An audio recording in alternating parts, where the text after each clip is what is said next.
جی ناظرین، دیکھ سکتے ہیں کہ میرے عقب پہ جانور کا ویٹ ہو رہا ہے اور خریدار بھی کھڑے ہیں. تھوڑی سی بات کرتے ہیں خریداروں سے کہ کیا مناسب لگتا ہے اس طریقے سے جانور کو ویٹ کے حساب سے خریدنا. السلام علیکم.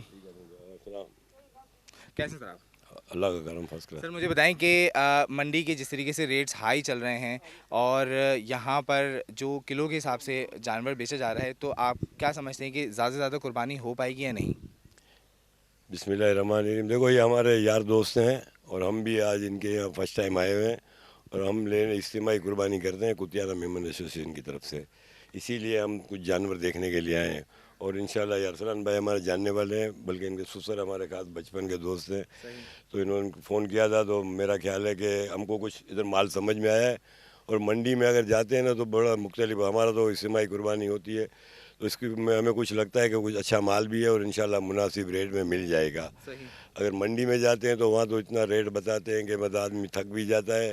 پلس ابھی ایک جگہ پہ انشاءاللہ دیکھو اگر ان کے حق میں ہمارے حق میں جو بہتر ہوگا تو انشاءاللہ ہو جائے گا اور آنا چاہیے، اسی جگہوں پہ آنا چاہیے.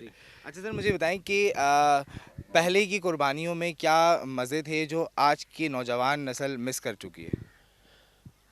پہلے کی قربانی ہوتی تھی، ابھی دکھلاوا ہو گیا ہے. ابھی بس ایک سے ایک جانور لو، دکھاؤ، نمائش. بہرحال ہم لوگ تو بچپن سے لیتے رہتے ہیں. 400 روپے کی بھی گائیں لی ہے اور 4 لاکھ روپے کی بھی لی ہے. سر جانور میں سب سے زیادہ اٹریکٹیو دل پسند چیز کیا ہوتی ہے؟